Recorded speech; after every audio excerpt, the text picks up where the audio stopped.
Thank you. One of the worst things you can do in life is to have to sit there and listen to somebody talk about themselves. And it just goes on and on. And you think, I don't need to know that much about this guy. But anyway, I'm going to try and not do that. I'm supposed to be talking about what it was like to grow up at Manitou Beach. I believe I'm now the oldest living original resident of Manitou Beach. I was born in 1933, which makes me 86 years old. So I'm going to fool you. I'm going to last on even longer than that. So what I'm going to, when I talk to you, some of it will be what I kind of know about the beach, and some of it will be about what I lived at the beach and the things that we did and so forth. Growing up at Manitou Beach was tremendously different. Not a little bit different. It was tremendously different about growing up in Siemens or Young or Saskatoon or Regina, because our life changed markedly in short periods of time. The way we lived was different than, morning Jim, nice to have you around. Tremendously different than anywhere else. So I'm going to start by reminding you, of course, that the lake has been here for probably millions of years. I wasn't, but it was. It is the most unusual lake in the country, and I guarantee it, because of the water that's in it. The water is different than the spas in Europe, and we've been to a couple of those. They aren't the same as this. There are other saltwater bodies of water in the province and in the country, none quite like this. They're salty. In some cases, right within Saskatchewan, there are lakes where brine shrimp grow, which grow here. But the water's not the same as this. The water's like energized seawater. It really is. This water is totally different. This because of all the minerals that are in it. And if you ask somebody about what all the minerals are in it and where they came from, I guarantee you you're going to get a different answer from one person than you get from another. How did it get here? I don't know. I wasn't here. But the odds are pretty good. So we'll talk about that a little later, about how we ended up. But it's the water that makes Manitou Beach what it is. Not the people, they're wonderful. Not the businesses, they're great. It's the water. If we didn't have the water, this wouldn't be a tourist resort. It would be another Last Mountain Lake or whatever. There are lots of lakes in Saskatchewan. None of them go like this one does, based solely on tourism. Okay. There was an old hotel. Some of you may remember the old hotel down the lake. It was called the Tourist Hotel. It's now gone because the lake rose up, and what do you know? It was bigger than the lake, or bigger than the Tourist Hotel. So it's gone. It was built in 1910. I should point out to you how confident these people were when they came to watch us, to Manitou Beach. And they looked there and they saw this body of water. There wasn't anything here, you know. And they invested money. They didn't run to the government and say, give us money, which is the standard of today. As soon as you're going to do anything, see if you can get a grant. They found money. They got together, they put money in and so forth. Pretty amazing. Well, when it was built in 1910, it was built at that end of the beach. And when I say that end, it's because there were two ends to the beach. There still are two ends to the beach, it hasn't changed. But designation-wise, it was different. This was the West Beach, and over there, about where you see the old United Church camp and so forth, I've forgotten the name of the street now, but it doesn't matter. But it's where the grocery store comes to the Y corner. That was the dividing line. And they were two farmlands. So we should jump back a little bit and remind ourselves that Saskatchewan, after the First Nations people were here and they were around Manitou, and they've left all kinds of signs around that we know they were here. but they didn't develop it the way the white man does. And part of the reason was, of course, the people that we brought here, or that came here, came from Europe. And Europe was pretty much more advanced than we were. And so when they came, their standard was form a community. Right away we should have a town, we should have something. And if there was something to develop commercially, they did that, and they built structures. Now we built structures, we didn't build them like Europe, because Europe built structures to last 400 years, and we built structures to last 40 years, or whatever. We just didn't. But these European settlers changed the country, because we said, okay, it's farmland. This is farmland. And farmland, although, you know, you'd never know it, it's probably the most valuable land in the world. The most valuable land in the world, New York City, where I can get $1 million an inch. Well, try any New York City and you'll know. It's pretty tough. Anyways, they came to settle this farmland, and there were two farmers, and because you see, you just drew your land. And you know, you could be lucky and really get good land, or you could be kind of semi-lucky and get kind of semi-good land, and so forth. These guys, can you imagine? One guy at this end was called John McLaughlin. The other guy at the other end was called an Evenson. That was his last name. And when they came here, can you see them coming here saying, well, we're going to farm. And then they come to Manitou Beach and Montrose, and they look at it and say, well, this isn't farmland. This is a lake. This has got valleys and trees and rocks. We weren't going to farm. Now, you've got to give these guys credit. They didn't turn around and go home. They said, you know what? We're going to parcel this up. This lake is amazing. And so they both of them started communities. John McLaughlin on this end started right away and said, if you're going to have a community, now these are Europeans, we need a community. We need houses. So they said, let's have a community, and they started building streets. Roads were built, and so forth. Evenson on this end worked a little differently. He didn't start with streets and roads. He started by saying, hey, you should build this building here. I need this. What could you build here? And that's why in 1910, Mr. Martin built that hotel. He put his own money into it. 1910. Have you got that much nerve? Would you have done it? I wonder. Not easy. He did it. And so they started with businesses. Dance land was soon there. They built a thing that went right down that, and when you came off it, you went into the water. It was called Shoot the Chute.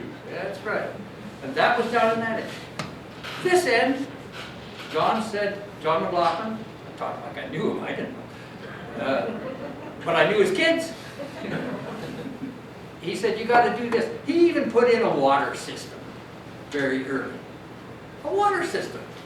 It was only summer, but it was good. First water system he put in from his well, because I'm sure by now you've noticed that the wells at Manitou Beach kind of flow. There's so much water down below us, and we're in that area, that the wells flow. And if you don't believe me, come and stand in my yard. It flows. So when he did that, the first one, he ran a water line from that well to his house in, I don't know what year, but I'm going to guess it, 1912, 1913. Can you imagine? You got to have a lot of think ahead stuff to do that, because there was rock and stone and so forth. He did that, and this became the west end of Manitou Beach, and that became the east end of Manitou Beach. And when I grew up, people talked about the east end and the west end. And they weren't always friendly. There was a lot of competition. And so, remember now I told you East End Evenson built buildings right away? Well, he had another good luck stroke. People by the name of White, Wellington White, came along. Mrs. White and Wellington White were entrepreneurs. They had some money, they raised some more money, and they built a swimming pool. So we had a dance land and a swimming pool, a hotel, and then there was another hotel built a little later, and away it went. This was a little slower at this end. This was more cottage-oriented and so forth. When all of this is going on, people are starting to come here because it's amazing water. That's the only reason they came. But if somebody tells you something else, you say, you don't know what you're talking about. They came here because of the water. They still come here because of the water. I've talked to people who just moved here. Why did you come? The spa's here. And that's it. It's always the water. Anyway, enough of that. Let's get back to me for a minute. When I was born in 1933, my parents only had one child, and that was me. And I remember asking my dad one time, how come I didn't have a brother and sister? Something like that. And he said to me, he said, well, when you were born, we took one look and said, we're not doing that again. And he really did. But I think he wasn't too serious. My mother had a difficult time, and I know that, so it was all right. But I like the story anyways. We were always in business. As I said, I was born in 1933. But my dad was here first time, I think, 1919. Then he came again in 1921 and stayed. He went back to Ontario in the process. But before that, I had an uncle here. An aunt and an uncle, but the uncle was my true relative. And his name was Whitmore, Bill Whitmore. And he was another entrepreneur. He moved into Waters in I think it was 1911, but I'm not sure. Might have been 10, but we're on there. And he started an outdoor, under a tent, restaurant and fed people. And so he was in business. He was selling food, and so forth. He then built a restaurant, which still stands in Waters, and which I'm sure that many of you have been in. And that's the Peachwood. You know where the Peachwood is? My uncle built that place long and long ago. He, like everybody else, decided that Manitou Beach had a future, and so he moved to Manitou Beach and built a hotel. And my wife straightened me out this morning because he built two hotels, and I just had them mixed up. That's my cheap excuse. He built the Mauritania Hotel, which was, you know where the spa is now, and there's a street runs down beside it. The spa is there. There were a series of hotels there. There was one that was called the Jewish Hotel. Kimorowski built that, and so forth. He built a hotel next to that, and that was in 1919. And then he built another one, about 6 years later? Correct me, you're supposed to help me. I don't know. I think it's about 6 years later. And that was the Whitmore Hotel. It was right there on the corner. And it became known as the Carlsbad and a whole pile of that. But that was my uncle that built that.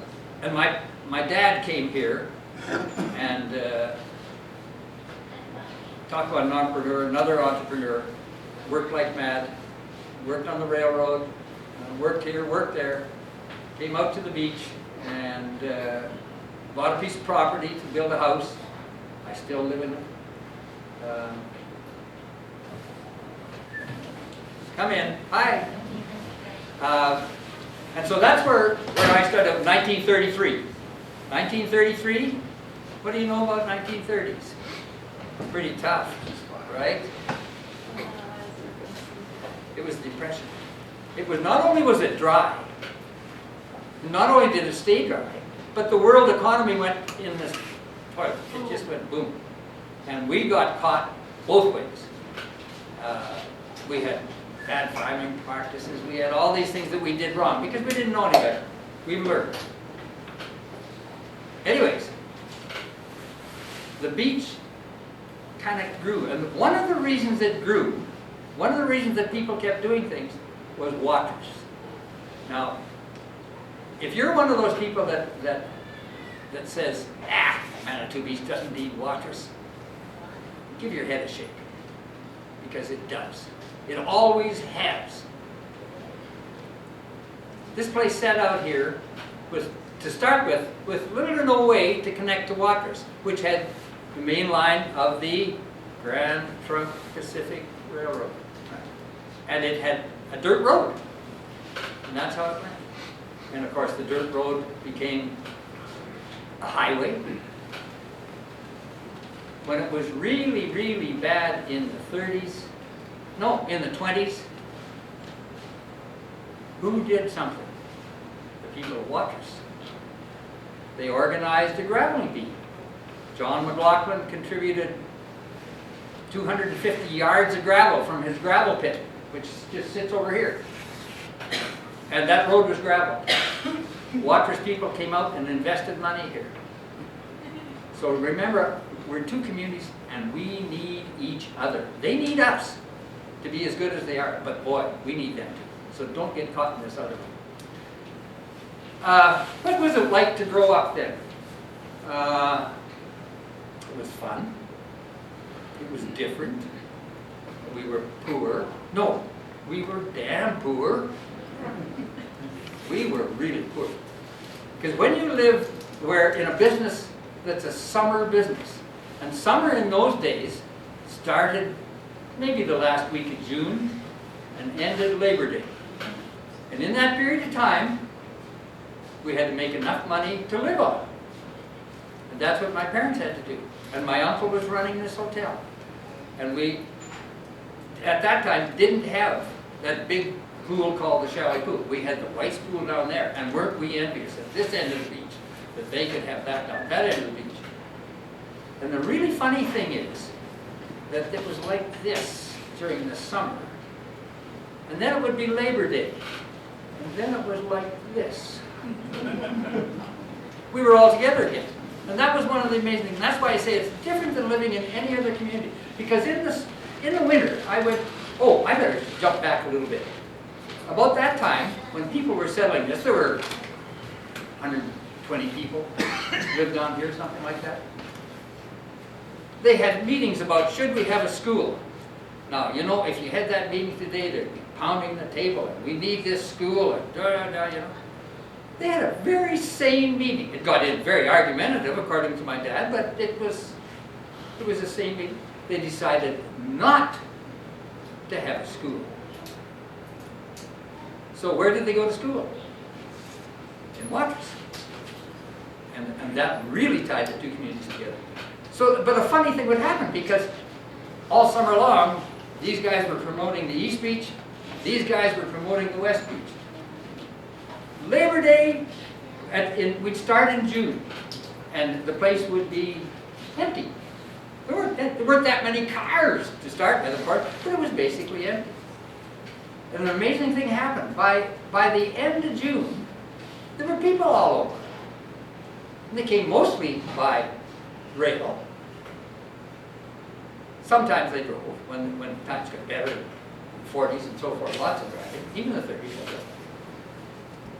And so my whole life would change. And I would be in a different atmosphere, but because there were so many people. And then come Labor Day, it was like you cut it with a knife. Labor Day would be here, and everybody had visitations at Manitou Beach, and it was just wonderful. And the next day you get up and the place is empty. And it is, it's empty. You could walk up and down the streets, up and down the back alleys, and there was nobody there. And so where the heck were they? Well, they'd all gone back to Winnipeg, Saskatoon, Regina, Simpson, wherever they were. And we were left here. And that's when we would get together. Now, I mentioned my uncle, because my uncle built this hotel in the 20s. And it had a large dining room. And that dining room became the center of the activity of this beach for all those years, and I'm talking now 20s, 30s, yeah, 20s and 30s. It was pretty much over in the early 40s. And so you had to tie this beach back together, and you had to convince those people down there that so, and it all worked. They all came together. Used to put on great big noon or supper banquets at this hotel, and my uncle would do this, and he was a professional hotelier. But he did this, kept this thing going, and it was wonderful. I told the story this morning about my dad and one of John McLaughlin's sons, Roy, liked to go hunting in the fall. And so they came back with these geese and so forth, and they had two big geese. You could hold them like this, and they touched the floor. Huge geese. Of course, they weren't geese. They were swans. Now, you can't shoot swans, it's illegal. But these two jokers, my dad being one, I'm sure they thought, there's one. There's lots.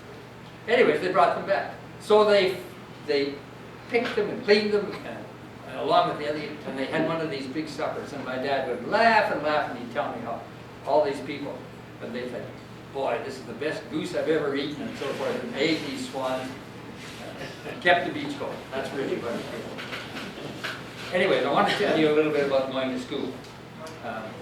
Because we didn't have a school here, we all went to school there. So, I'm just trying to think of how many. Probably, I think there were 4 of them, built the school bus. They built this wooden bus with a metal wall, with metal outside, on an old Model A frame. And we had a school bus haul us to school in the 20s and into the 30s. Now, I would bet you that that probably was the first school bus in the province. I don't know that. There may have been another place that had school bus, but that's pretty darn early for school. And we had this school bus. And this morning I got, well, how did you heat it? So I have to tell you how we heated it.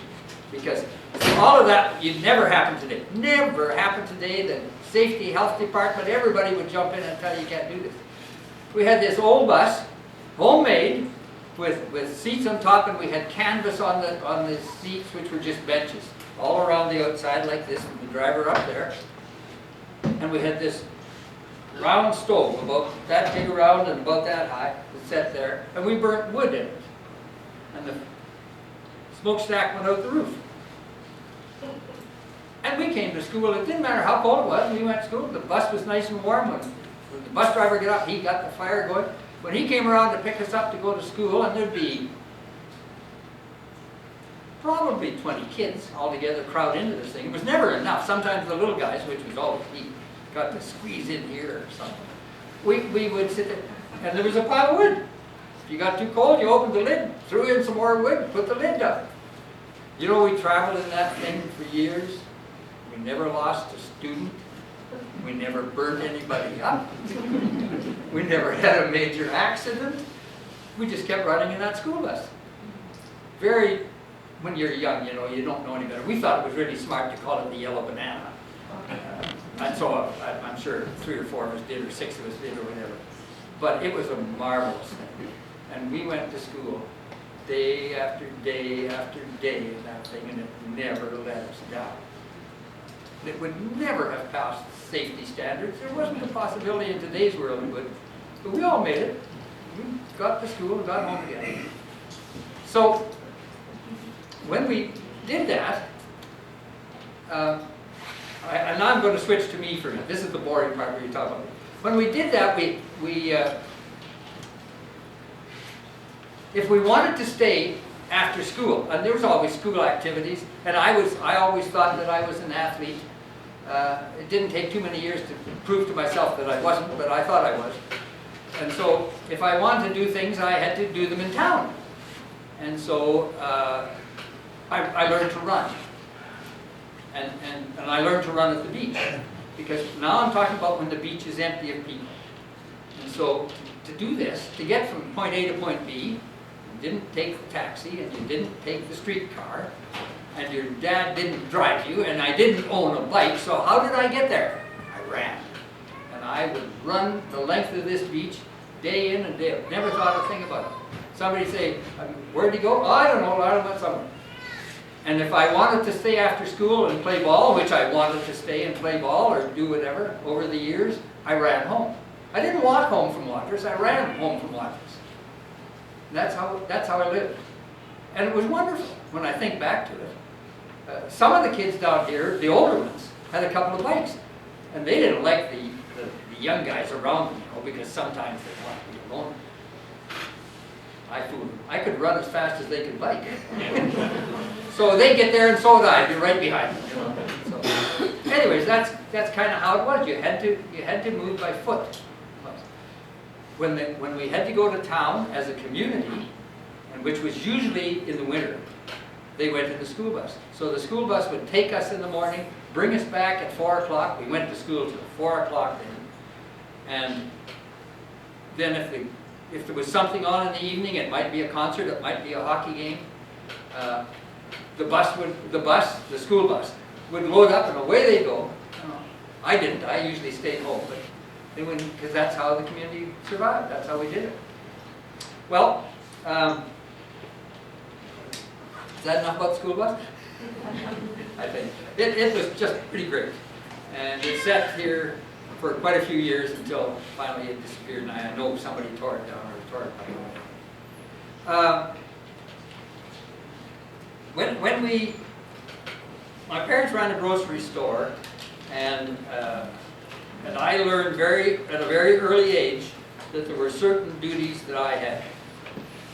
And I look at today's kids and they get out this machine and they go, and that's all they do. They had never survived with me because groceries used to come in wooden boxes. So today's world, you'd get rid of the wooden boxes. We didn't. We burnt them in the wintertime. And to do that, they were kindling and so forth. So guess who did it? All those years, all those boxes would be piled up. And I'm talking about a pile of wooden boxes up there 20 feet high and 20 feet long. And I broke them all up and they became kindling. And that was just expected. Kids were expected to work. They carried water. They carried the ashes out and they carried the wood in and so forth. It was a different way to live. As I got older, and my parents and my uncle bought the chalet pool, and the chalet pool, which was built in now Sue is here, she'd want to correct me, but it was built about 1930. It was started in 29, completed in 30, and so forth. And that gave us a pool at this end to match White's pool at that end. And those two pools generated the beach to be what it was. They attracted people like you wouldn't believe. At one time, supposedly, at one time they counted the people in the pool and there were over 1,000 people. Now, whether that's true or not, I can't verify. It's a lot of people. Well, we ran that pool, my parents, and I was expected to do my part. And so that's how it was. And that's why I say, once I started there, I worked. I came home from school, I worked. Come Saturday, I worked. Come Sunday, I worked harder because there were more people. And so it was. That was expected. Then once we hit the summer, then I really worked. That was when I was going to school. So it didn't hurt me. I ended up being all right. I begrudged it. I can remember thinking, I must be the most hard-done child in the world. But I wasn't. But I thought I was. So, if you can remember, if you knew the chalet pool at all, we had a couple of booths. One served hot food. And so, this was for the swimmers and the non-swimmers. It was open both ways. And you could buy hot dogs or hamburgers or potato chips. And we served potato chips. Once we get into the 40s and we really got the hang of deep frying potato chips, I'm going to tell you, and I think if there's anybody who was around it, we served the best chips in the world. Right on. They were so good. They really were. And just to give you an idea how much it was, we peeled our own potatoes. Like today's potato chips, most of them are, I'm sure you know that, are bought from McCain's and they come in, they fry them and say, aren't these great? And you say, not really. We did our own potatoes. And it wasn't unusual for us. It was somewhat unusual, I shouldn't say. It wasn't common, but it was somewhat unusual, but we did it. In one day, we would sell over 2,000 pounds of potatoes. Over a ton of potatoes. We sold potato chips. That was the hot side. The cold side was where we sold pop and ice cream and cigarettes, and as well as doing the checking of value. And to give you an idea of how my parents were, so forth. When I was 14 years old, my dad said to me, "You're in charge of this cold side." That meant buying all of the products that we had to sell. And we used to order chocolate bars by the case. And he said, "Here's the money to start the float. You're in charge. I don't want to see you the rest of the summer. Call me if you need me, but I don't expect you to call me." And I ran that section when I was 14 years old. And I had a staff, and we worked like mad. And so working in the morning, I was up and working in the morning. And if you came here at 10 o'clock at night, I was still working. At 14 years old, that'd be child labor. You know, we'd get them now, I'm telling you. And we did that. It worked fine. And so I did that right then. So I've been in business really all my life, one way or the other, from when I was a little kid. And now, I'm wondering what I should talk about. When I was, before that, I had to deliver the newspapers. We had a newspaper at Manitou Beach. And the newspaper was the Star Phoenix. And it came in on the train at night. Reed's taxi brought it out to the beach. I would then get it, and then I had to deliver the newspapers. And that wasn't bad in June and July. It wasn't bad. By August, it was getting kind of dark. And I wasn't very old. I'd be like 12. And I had this newspaper bag. It said Saskatoon Star Phoenix. I was pretty proud of that bag. It was nice. And I had my own business. I was selling newspapers. And so I'd have a delivery to a cabin way up there, and then another one over here, and then a store here, and then one over there, and so forth. And I had to deliver those papers.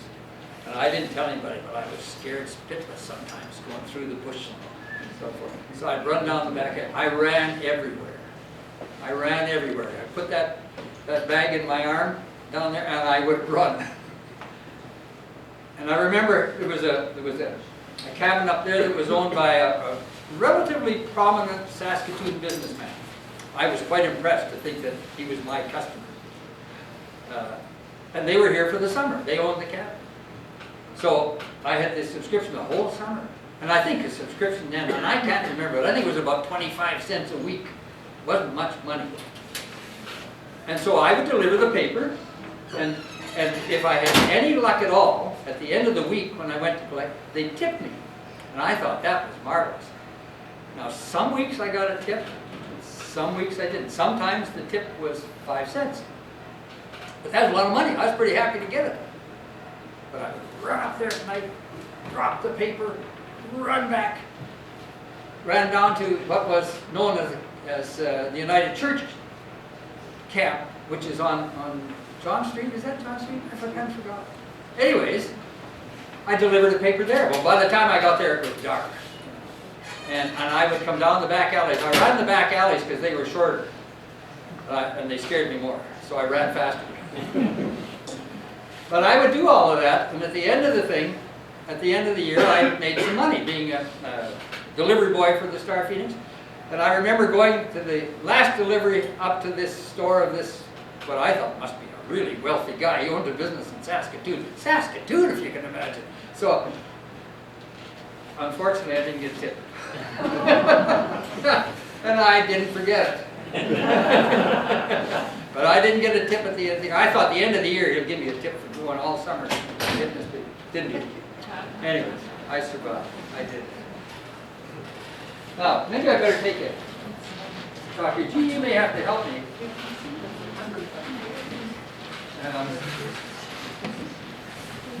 Oh, yeah. We lost several businesses and several cabins to fire in the 30s and in the 40s, particularly in the 40s. We had health clinics that burnt, 2 of them. One right where they're going to put this reflection place, there was a health clinic there. There was a big going through. People came from miles to attend that health clinic, to stay there, so forth. It burned. We had a dance hall at this end, which had a circular dance floor, and so forth. On the end of it would be like a mall today. And that, after that one burnt, this one was converted into a clinic, the end of the round dance hall. I think it was the day before it was to open or the day after it opened, one day. It burnt. So we lost it too. But there were also cabins that burnt. And they burnt, I think 3 of the 4 cabins burnt in the wintertime. And there was no fire department down here. There was no water down here. There was lots of water, but there wasn't any running water. There wasn't a fire hydrant or anything like that. So the cabins burned. And as a boy, I carried pails of water from the well to that burning fire. And I remember, there used to be a fellow that lived here by the name of Ted Markham. Markham's hostel was right beside what is now what's the name of the hotel at the beach here? Not Central Hotel. It was called the Central Hotel. It's the Beach Bar now. Right next to that, there was another building called Markham's. And if you didn't know Mrs. Markham, you didn't know one of the characters of life. Anyways, Ted Markham was at this fire, and I remember, and there were probably a half a dozen young guys, my age or a couple of years younger, or a year or older or something. Maybe, yeah, maybe a half a dozen. Anyways, Ted says, "Carry water from the well." And he's an adult, we're a kid. This cottage is on fire, it's burning. We ran down here with our pump the water, carried these 2 pails of water back. Ted says, "Throw them on the fire." Threw them on the fire. Fire kept burning, run back and get more. And I can remember doing that for I don't know how long, and then finally saying, "This is stupid. I'm never going to put that fire out." So we quit. Anyways, we lost cabins, we had no fire department, and nothing to do. So one of the big things was putting in water down here, obviously. While it's nice to have it to live with, from a fire department point of view, we didn't have any firefighting equipment.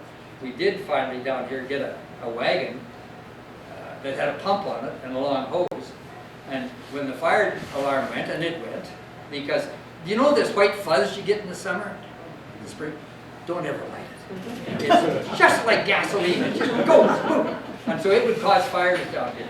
And so they had this wagon with a tank of water on it, and a hose and a pump. The tank of water held 200 gallons or something like that. When the fire would go, they'd grab this thing and run to the fire. If nobody was there, they'd just run. If there was a vehicle, you'd try and hook it off. It was terrible. It was terrible. It was embarrassing. There just was no fire. And there's no fire department now. Who do you depend on? Waters. Depend on water. We have the water now. We have the hydrants there.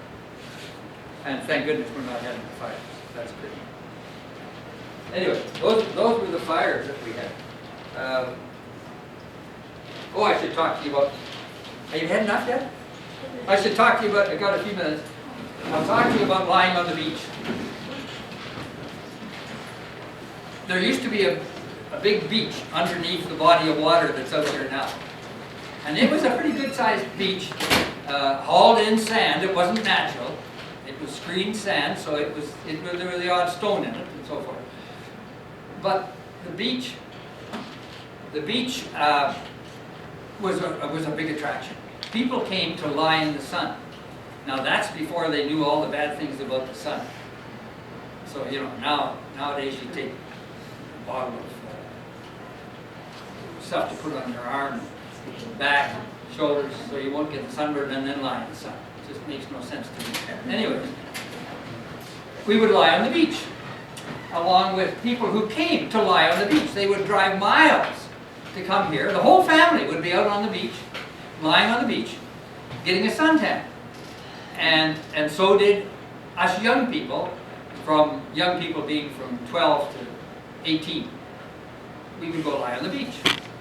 And we discovered, of course, with a little thinking, that if you took a piece of tape, put it down your back, my initials were L and S, you put it down and said L, N, S, lie in the sun until you had a sunburn, peeled off the tape, there it was, L and S.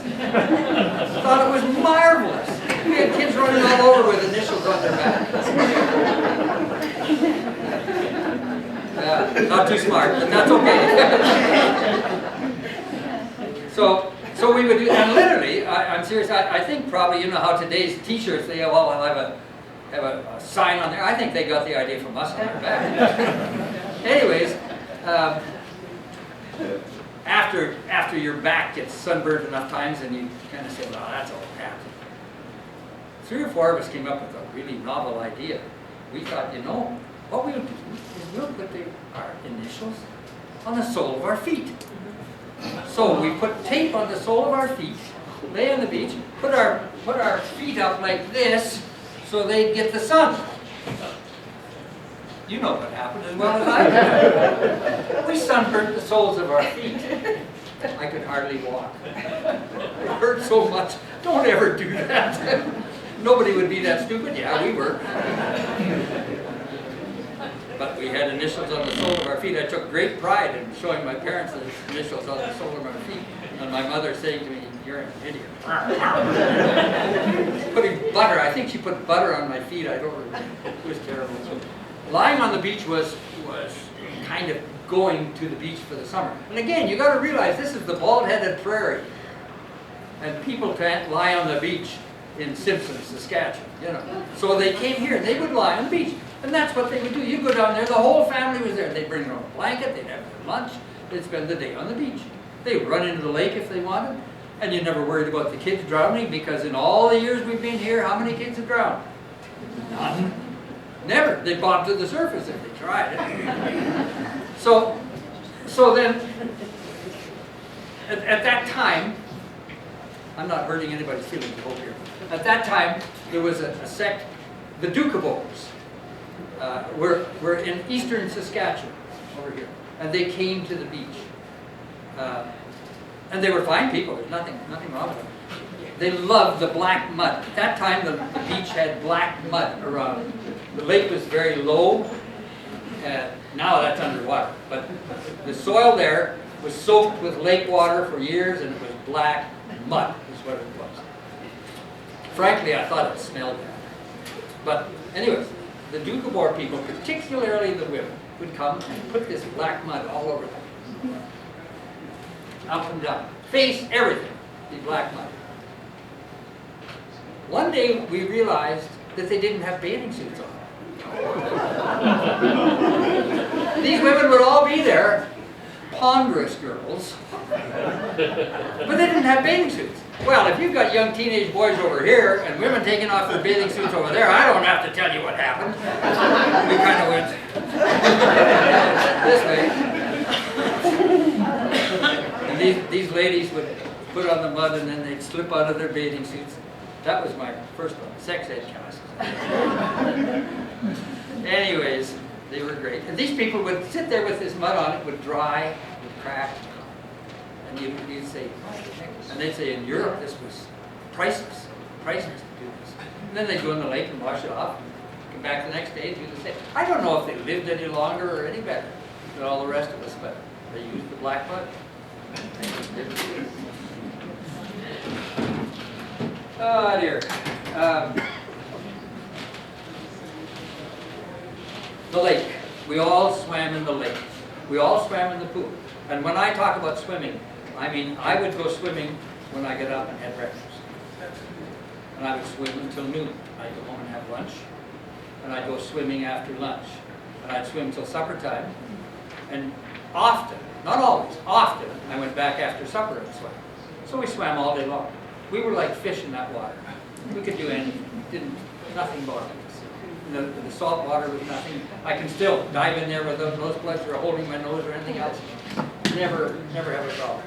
And so we swam there by the hour, literally by the hour. And remember I told you the two pools, the two beaches were in competition? So this end of the beach, which was owned by my uncle and my father and then by us and so forth, we put on entertainment there. And we would put on swimming lessons and shows and so forth. And I have a cousin, still alive in British Columbia, 93 years old. We had a 21-foot board. And we went into 10 feet of water or 9 feet of water from the 21-foot board. And we all did that. Some dove. I never did get enough nerve to dive from there, but some did. I would jump from there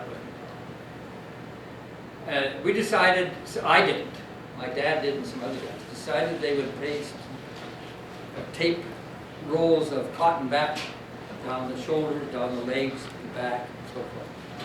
And my cousin Percy stood up here on the 21-foot board, covered in alcohol.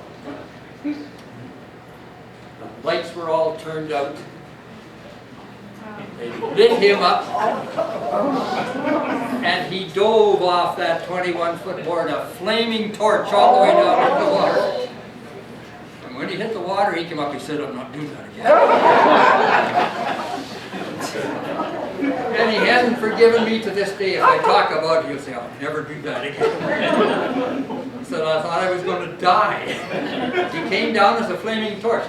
Boy, that brought people into the place. It was crazy. That's the kind of place I grew up with. People did crazy things. You didn't even think about it. As a young boy, we swam in the lake. And probably when I was 10 to 12, I started swimming across the lake. And it became standard. Every year we swam the lake 2 or 3 times. Certainly once. You had to say, I swam it today, or whatever. And we swam the lake. I don't know if you can imagine. That's a fairly long swim, believe it or not. And it gets really tiring, so in the middle of the lake you stop. And it's just like sitting in a chair. You sit down in the water like this, the water bobs up around here, and you can sit there all day. And so you get your strength back, and then you fly, or then you swim the rest of the way over. But the really exciting part was when you got to the other side, because there's not a darn thing there. A bunch of rocks. And so what we used to do is get up there, stand on a rock, and wave to the other side of the lake, who didn't see us and didn't care. And then we'd pile in the water and swim back to the other side. And I did that probably when I was about 11 years old or so, and did it every year for years and years and years. What for? I have no idea. Do you still swim the lake? Oh, I haven't for years. Oh. But I could. That wouldn't bother me. But do you swim all the time around here? You live here, don't you? Yes, I do. Yeah. So I haven't been in the lake in 10 years. Isn't that awful? Do you run around? Or?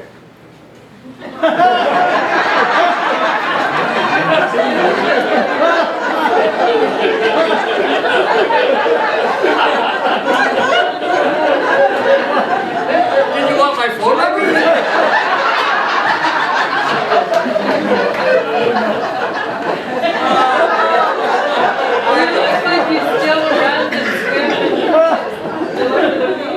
No, I'm afraid I have to admit that I'm not nearly as athletic as I thought. But I'm game. Anyways, you know, the lake was just that didn't bother us a lot. I remember I would be 15, 16 years old and swimming out in the lake to save this drowning child, who wasn't drowning at all, but his parents were absolutely convinced that he was drowning. So somebody go out there and swim. So I swam up, got the kid, and we swam. The lake is marvelous. You don't sink. You don't sink. It's so much salt that it's buoyant. And you feel good. If you haven't been in the spa, if you haven't been in the lake, you're missing something. You need to go in. You feel good when you come out. Now, I remember when I was managing the spa, when it first opened, and this guy came out with his wife. And the 3 or 4 of them, and so I said, so, how are you doing? Great. I said, how do you feel? And he said, just like a new woman. And she was right behind him.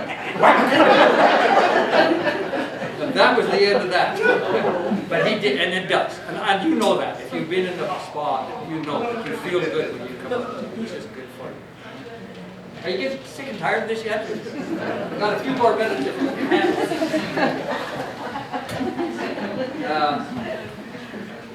I don't know if you ever, most of you I think have seen the chalet pool at one time. It had rings in it that hung down, and we had people who could do those rings, being swinging on them, like they were Olympic athletes.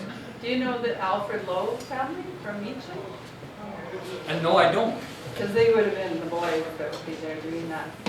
We had 3 or 4 boys in town who were so good, and it wasn't me. Well, I was good enough to swim. Well, what about the Gravis girls? Yeah, they were good. The bikinis. Oh.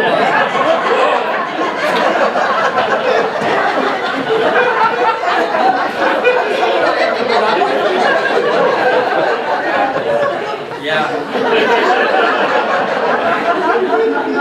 But aside from that, and we've had the usual accidents, you know, talk about bikinis. I'm going to tell you about the rings. You talk about bikini bathing suits, and women wear these bathing suits because they're women, That's fine. They can wear them, men can't. They look like idiots.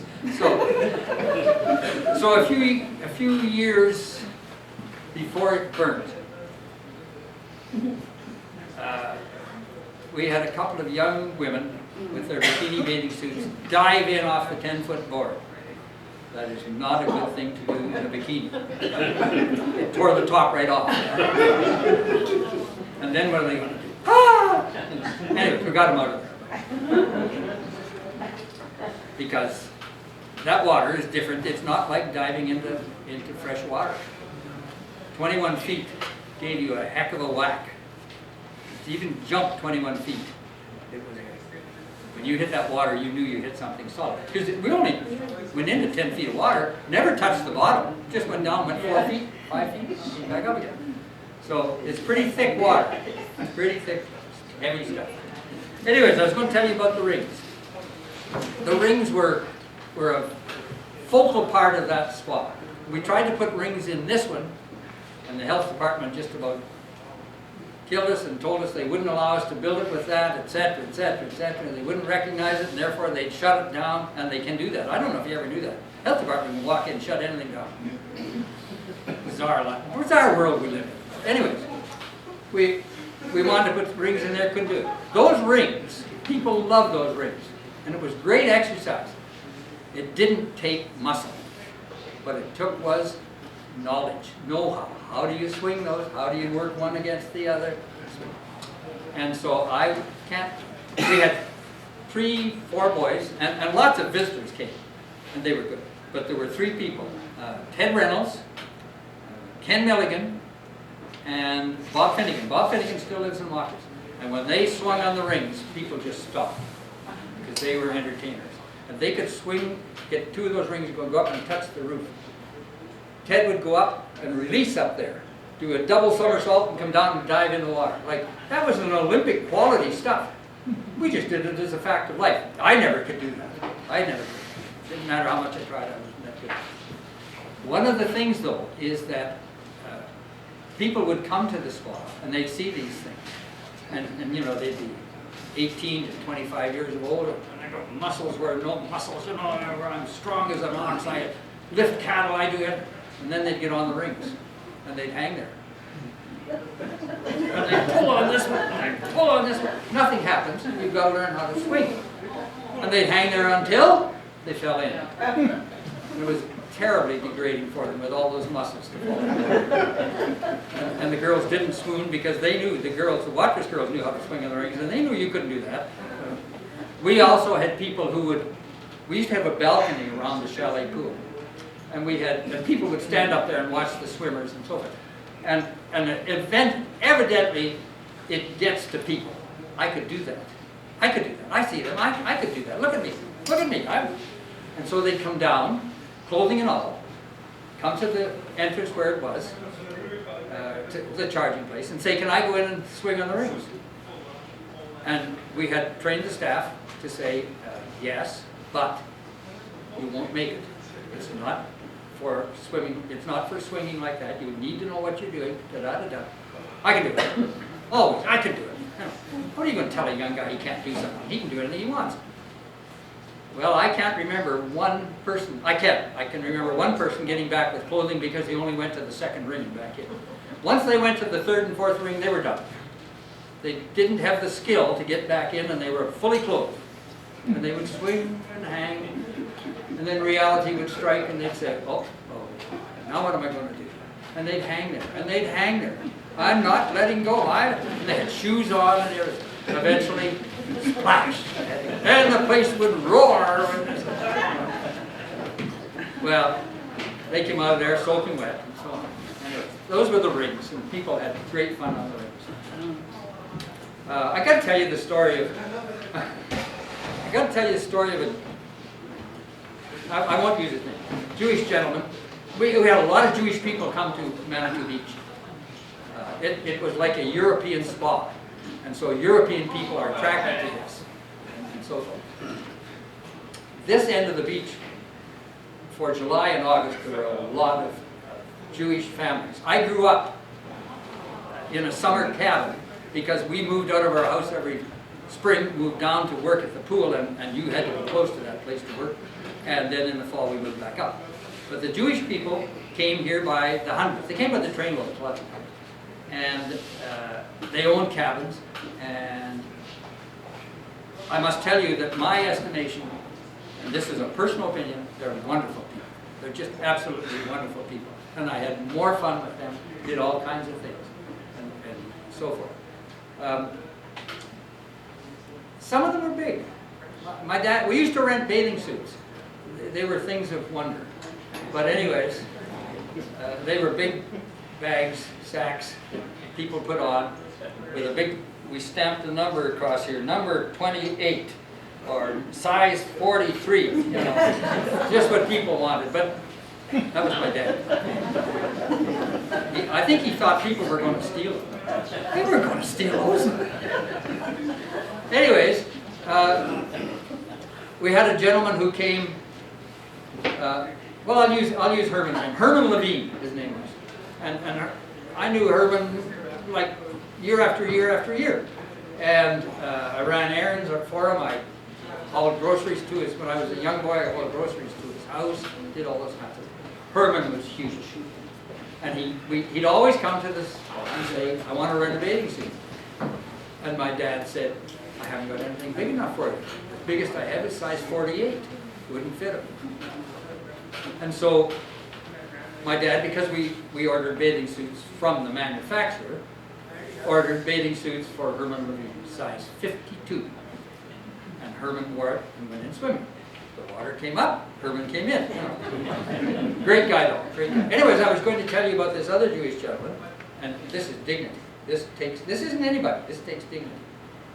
He came out of we used to have change rooms and a shower. And you were expected to have a shower when you went in, and if you didn't have a shower when out, you were silly because you ended up being white with the salt. This gentleman went in, had his shower, walked out, and we had a hot section of the pool set aside, which my dad originated and which was brilliant. We made a lot of money because of that and made a lot of people happy. He walked down that aisle, in there, and into the swimming pool. He sat there in the hot side. And somebody came to us and said, I know his name, but I'm not going to use it. Said, Dada is in the pool and he hasn't got a bathing suit. Oh. So I went around. I was a young boy. I don't know, 16, 17 years old. Went around, called him over, stood on the edge, called him over, and said, Mister, you haven't got your bathing suit on. Now what are you going to do? Think about what you're going to do. He didn't say, bring me a towel. He didn't say, bring me a bathing suit. He said, thank you. Stood up, walked up the stairs, all the way around. No bathing suit. Walked back, had a shower, put on his bathing suit, had another shower, and came back in. Have you got that much courage? I don't think so. I certainly wouldn't have. Well, he was a great guy. Fine old gentleman. Really great. Anyways, it's 4 o'clock. I'm supposed to quit. I had a crazy upbringing. You know, and I'm serious. All winter long I went to school in Watrous, and I was part of the Watrous scene, and I used to play pee-wee hockey or something. We couldn't afford to drive in, so I put my hockey bag, which my mother made, by the way, none of these fancy ones the kids have nowadays. My mother made a canvas bag. I put it on a sleigh, no, it was on a toboggan, and I dragged it all the way in so I could practice hockey. And I'd walk home again.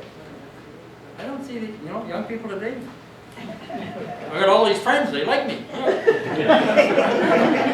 Crazy, they're missing life, really, it's a shame. Anyways, after school was over, the place would crowd with people, and I had friends from Winnipeg to Edmonton.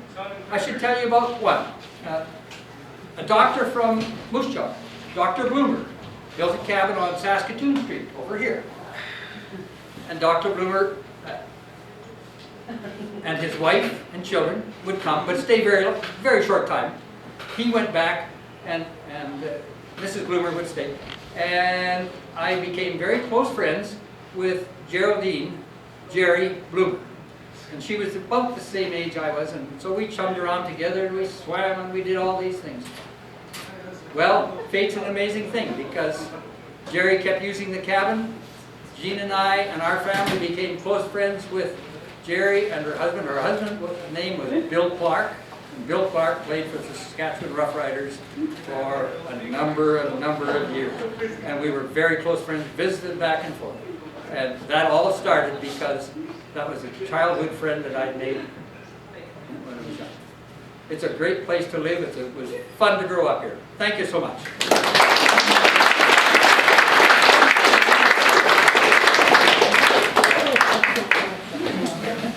Is that all right?